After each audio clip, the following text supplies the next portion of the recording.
we have been quite some time trying to organize this meeting, and it is fortunate that we got a good grant from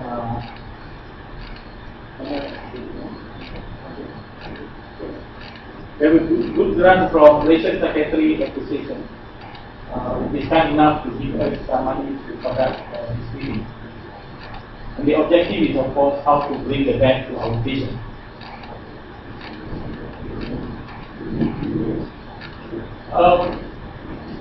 What we feel is that, I'm sure, if we ask a patient or even the relative, they rather not to be in the hospital, admitted for a very long time. So what we hope is that we want to extend our psychiatric services, especially those with schizophrenia, to be not so much of hospital-based, but community. And this has been implemented for quite some time, and of course, it has been showing a very good support from the patients, from the family, and to the health sector. What is most important when we are talking about schizophrenia? Because schizophrenia is a chronic, relapsing, debilitating condition. And a lot of time, parents or caregivers rather shy away from getting treatment. If you look into the survey in Malaysia, how long do the patients came for treatment? It goes as long as 4 years after patient first diagnosed as schizophrenia or showing some symptoms or signs of schizophrenia. So the reason is because of the stigma. A lot of times when we ask the family, they say that they feel shy, they feel embarrassed, they feel as if it's going to be like giving a bad name for the family if they are going for seeking treatment from psychiatrists. So as a result of that, they try to go into something that is non-medical. For example, they start looking for traditional healers, religious healers, and whatnot. And because of the stigma. So we hope through this kind of workshop, we hope to find solutions. How to make sure that we can destigmatize the condition so that patients will come much earlier for treatment, because this is very important. The outcome of the treatment really depends on how fast patients come to see treatment. That is what we want to grab the message in the end of this process. And of course, we want to also give more information that we have better treatment, especially now we have atypical antipsychotics. And one good news about the atypical antipsychotics, though in the past they have been very expensive, because now we have generic. So actually now we can get cheaper atypical antipsychotics compared to the original drug. And we also wanted to discuss about how we actually can give best management to patients who considered to be aggressive, violent, and difficult. Because when patient was in their active state, usually they tend to manifest with violent, aggressive, threatening behavior. And sometimes they're also quite difficult to be convinced about their illness and to take treatment. So what happened was sometimes it gives a lot of fear to caregivers, to doctors, to nurses, and then sometimes actually overreact to it. And in the end, it will not so-called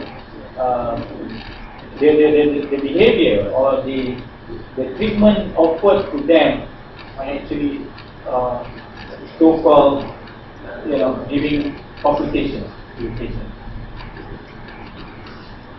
This is what I mean.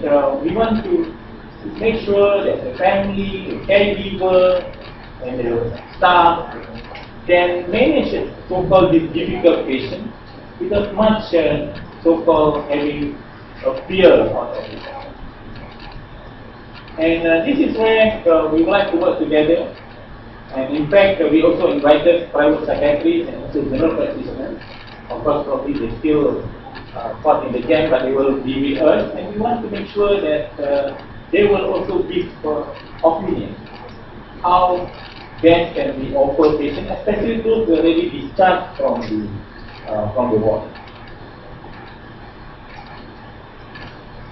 Okay, what is always so-called concern to patient and caregiver is the fear of them going to mental institutions. In the past, yes, many years ago, because of lack of medication, especially the good one, so there's a tendency for patients to be referred to mental institution like hospital Bahagia. So the name is Bahagia, from Tanjung Rambutan to Bahagia, but there's still a lot of stigma, you know. Nobody wants to be there, and there's a lot of horror story actually about this mental institution or hospital for a month. So, but thank God, this is the survey that we had in 2006 after the introduction of community-based psychiatry. So we see that the referral to mental institutions has been tremendously reduced. And that is when one evidence to show that latest medication do work in terms of controlling the disease. And where does all these patients go? Actually, they were referred either to a community or to hospital at the university or government hospitals and health centers. But we still not satisfied. We still feel that there will be the day that we would like, you know, to make sure that there is not going to be mental institution. Because mental institution is, to me, by itself, is the stigma that has been carried along through history of psychiatric program in Malaysia. So we would like to change the perception so that we do not want any mental. So that we want to actually downsize the mental institution, maybe just to make it as a forensic center, forensic psychiatric center. Of course, there are prison for normal people, those who actually doing some kind of act, they need to be in prison. So we want to also see among patients, actually a small percentage of them probably has been not controlled by whatever treatment. So we would like, of course, to have a small unit for these patients, but not the present mental institution, which sometimes caters thousands of patients. I think that is no more ready.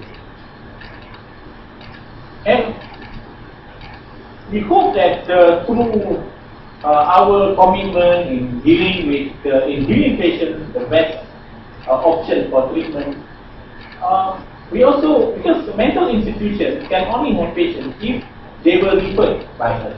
So if we can reduce the percentage to say 70%, so the chances is probably we are going to in the end close, meet our objective, i.e. closing the mental institution. And in fact, this has been put on trial in University Malaya Medical Center, and of course, for at least for the past 5 years, we have been having zero referral to mental hospitals, and the patient is still competent to take the medication, and without much of problem. So this is what we like to know. No doubt that there has been some challenges. Like for example, in the past, and even now, we have some problem of getting psychiatrists, enough psychiatrists in some centers. We probably have problem with manpower, especially nurses. And I think one of the issues that always being brought up to us, why some of this mental hospital rather reluctant to be closed down, is because they say that if we close down some of these hospitals, those who we scared that the number of patients who become homeless will increase. But definitely it is not going to be like, we close down and there won't be any support system. And this is what we want to have your view. Because like in some countries there is halfway home, there is nursing home for psychiatric patients, and there is also what we call hostel for those who actually can work. And so once they work, they go back to the hostel. And these are meant for those who already lost support from their family members. But anyway, we will look into some of these issues in our discussion. Is it true that if we are going to close the mental hospital, that means we might increase those homeless?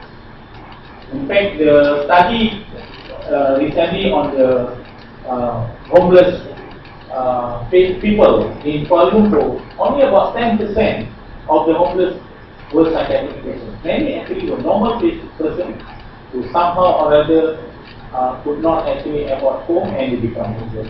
So it's not really true that many of these homeless in our country is actually relates to our psychiatric patients. The problem is that sometimes the argument why some of these big mental hospitals rather not to close down is because it becomes an industry. Meaning, through contract, through maintenance and all that. Which of course, if that is true, so definitely it won't give benefit to us, especially to patients.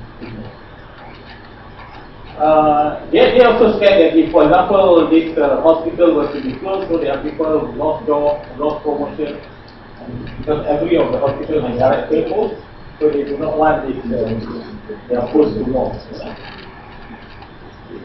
So there is also some resistance among the hospital staff because they think that if there's going to be a drastic change, they said that the patient might take a long time to be admitted in their ordinary hospital.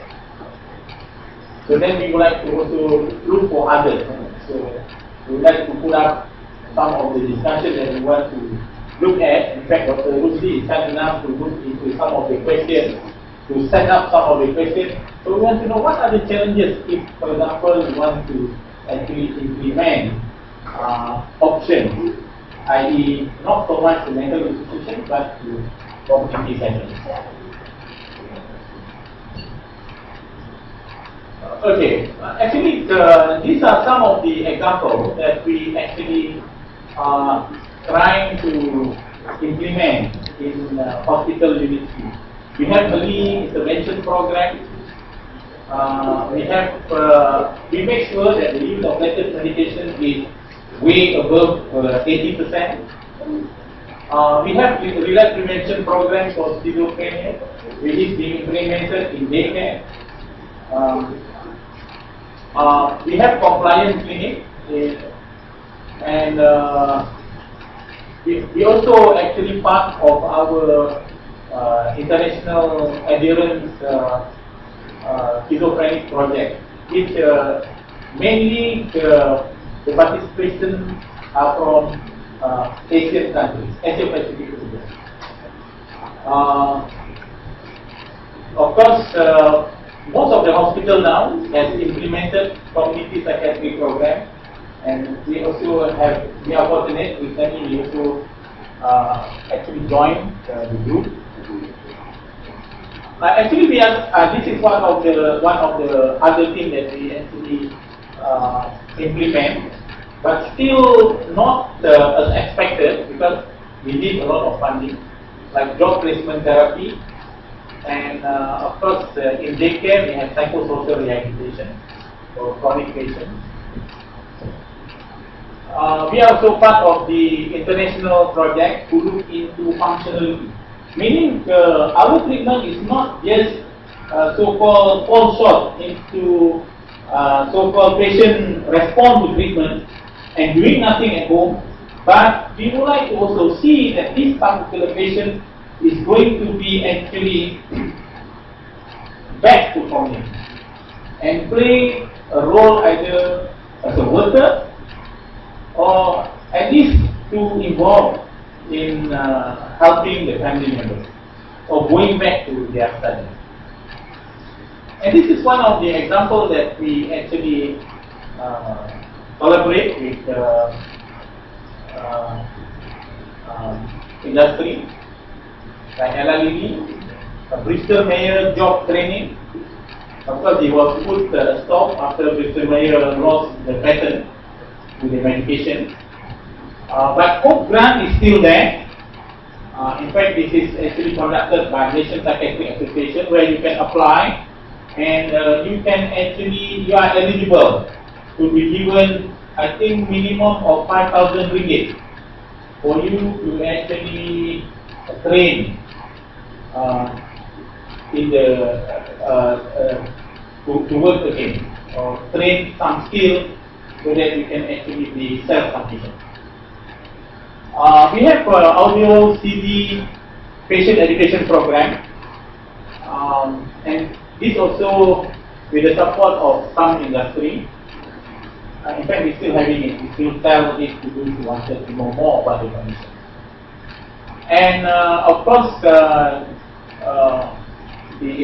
the KKM level, Kementerian Kesihatan level, we have National Mental Health Registry project.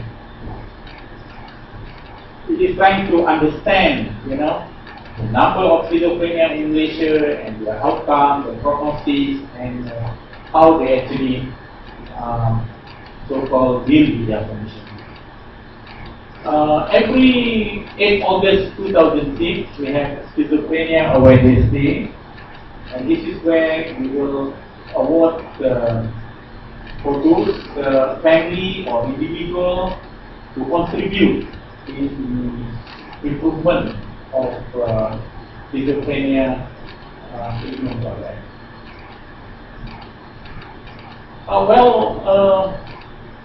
We really would like to see, of course, there are some attempts to actually build hostel or halfway home for schizophrenic patients, but I think, or for chronic mentally ill patients, but I think the number is still very small. So we would like to actually have the opportunity here to throw some idea of how can we actually have more hostel or halfway home, so that we don't really need these patients to be in a mental institution for a very long time. In fact, for quite some time we have been giving incentive for those centers with record zero referral to mental institution. And but this is actually supposed to be a joint collaborative work with KKM. Unfortunately, for some reason, it was put a stop by the KKM. Maybe because a lot of centers now has been what they call showing a zero referral. So that has been put into a stop.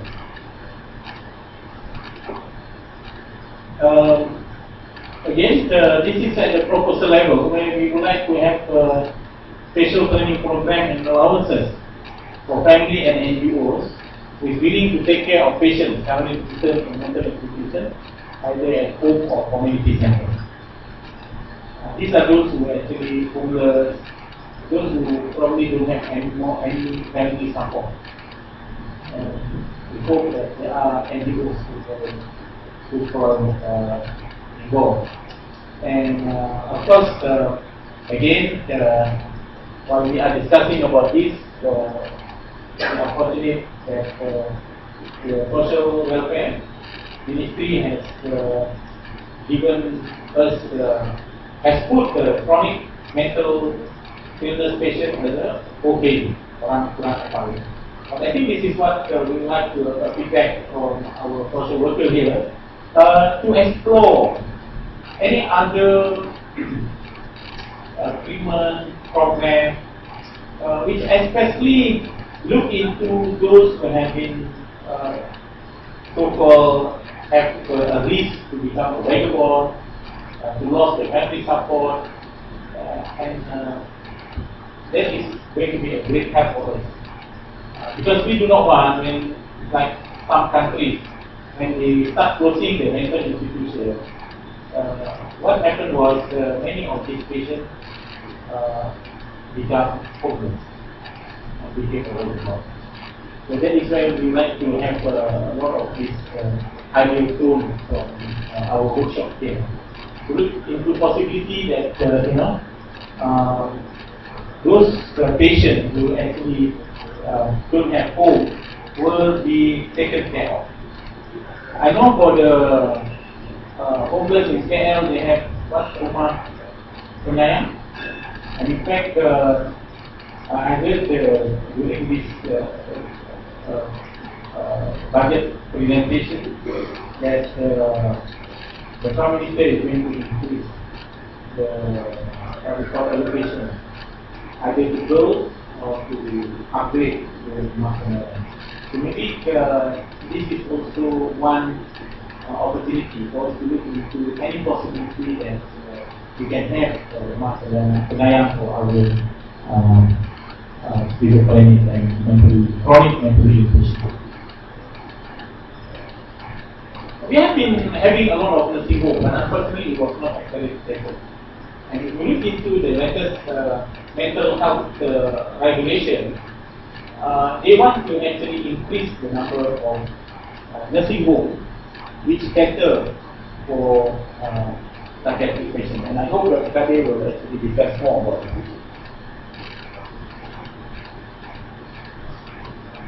So these are some of the things that is in the planning. We have been very happy with our 2R project, reduce referral project.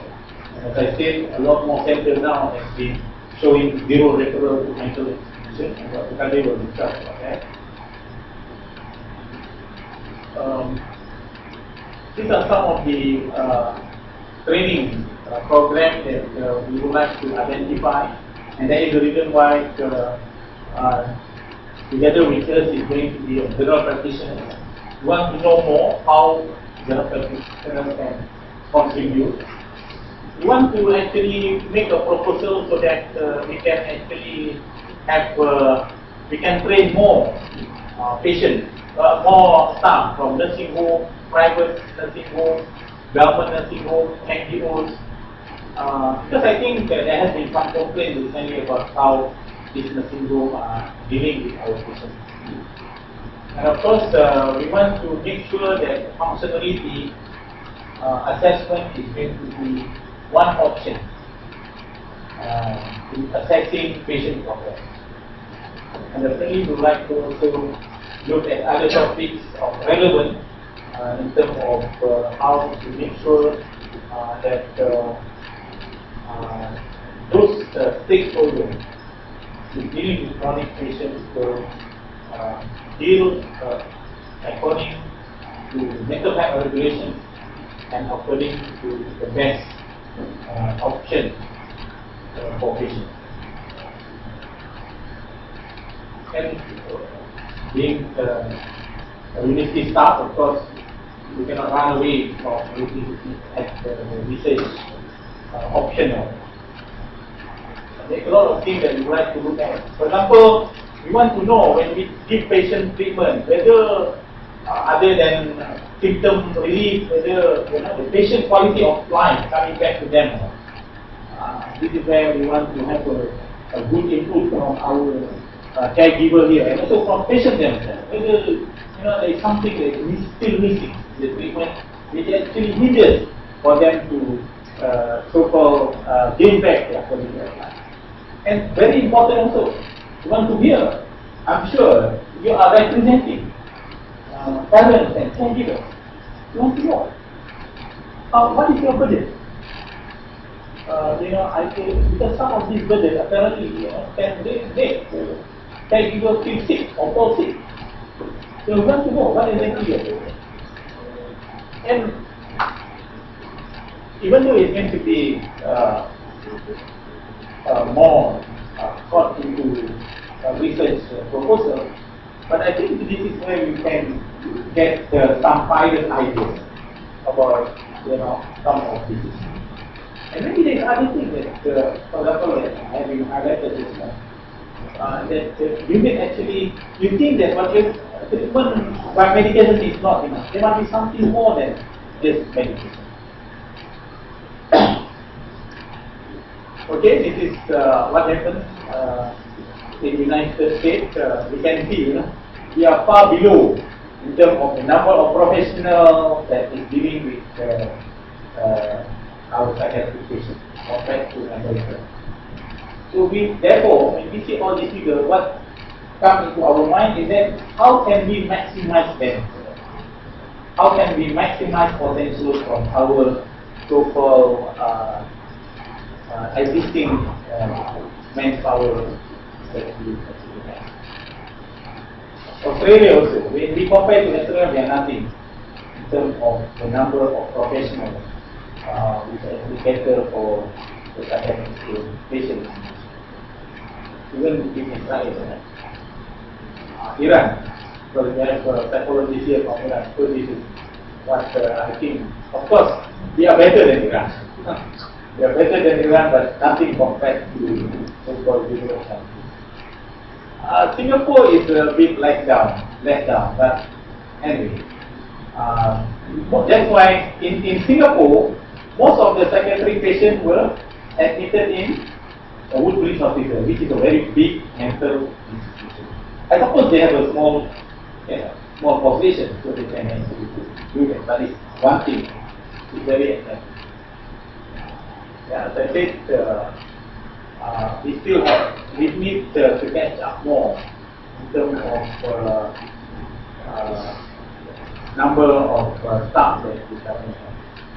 So these are some of the things that we would like to address, and as I said, they have been put up into questionnaire. In fact, there's still a lot of demand for nursing home, for halfway home, a lot of demand. And sometimes, because out of desperation, sometimes the family do not know what to do with their family member who falls ill. So they even don't mind going to all these nursing homes. It's unfortunate because in the past there was no proper monitoring, so they end up being caged anymore. As I said, whatever services that we want to provide, we have to make sure that it is going to be less costly but more benefit. And this is one example. Many years ago, in 1990, myself and a colleague of mine has been going all out, campaigning that we do not want to actually put our drug addicts in rehab centers for years, and then in the end when they come out, they still back to the drug.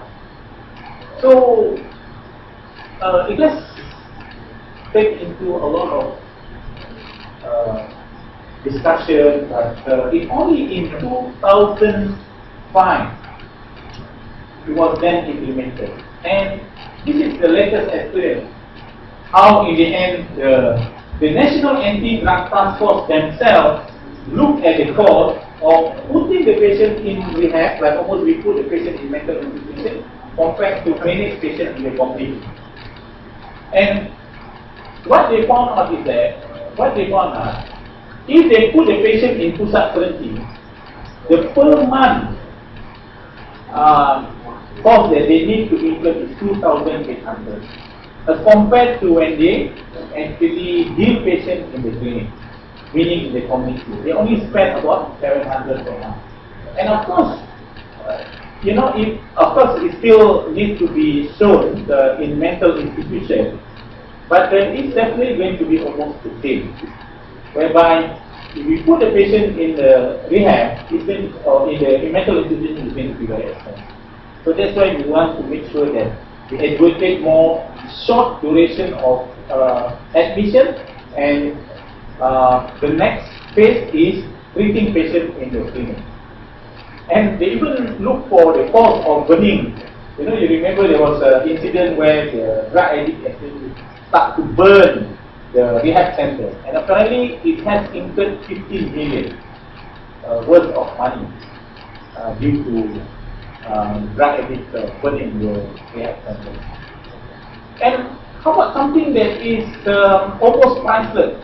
How about when you actually keep all these patients in pusat, or in mental institution? Of course, it affects your quality of life. And then when they come out, they don't have job, they don't have support, so they start involved with petty crime, and that involves legal costs, and of course, it's a burden for the family. And that's why, this is one example where we want to see that in dealing with our patient, we do not want our patient to be in the hospital or in the mental institution for a very long period of time. We want to just make sure that it's only during the crisis that the patient was admitted in the hospital, and it shouldn't be more than 2 weeks, and then all the treatment should go in the morning. So I think now is the right time, because we have a good medication. We have our number of psychiatrists and psychiatric nurses has increased. So I think this is where we want to actually improve our solutions. Of course, like anything else, we want to complement. We want to actually bring together ideas. We do not want to confront one another saying that your service is better than me or otherwise. No.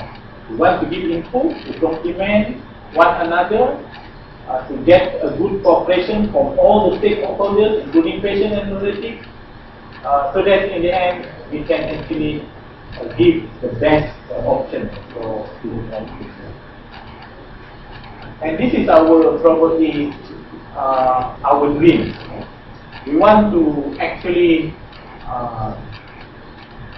see our mental institution downsizing to only forensic psychiatric science center, so that it's going to be less stigmatizing, and so that it's going to cost less to the government. Well, I think what we're going to discuss is not going to be something that is of perfect science. Everyone can contribute. We can learn from one another. Our colleagues here actually has been having their own experience. I always say, doctor only stay maybe 1 or 2 hours with in the ward or with the patient, but the nurses stay 24 hours, every day, every week, every month. So sometimes, they know what exactly should be done. So this is the opportunity that we also learn from them. And we hope that it will be a kind of a lively and fun discussion. I want it to be spontaneous. Well, looking at the history, Pinel, this is a French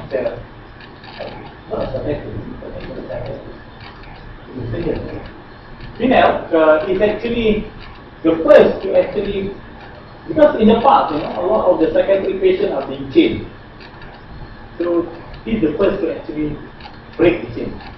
So whatever we want to discuss today, you imagine yourself that it's going to be relevant only now, but whatever is going to be taught in our discussion is going to be relevant even when our great-grandchildren is going to look at our work today.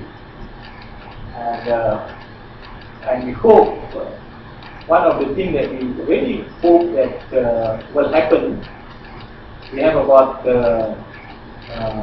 9 years more to go. We hope by 2020, we hope that there won't be any more patients who's locked or chained or has to be admitted in the medical institution with barbed wire or with drill. So, ladies and gentlemen,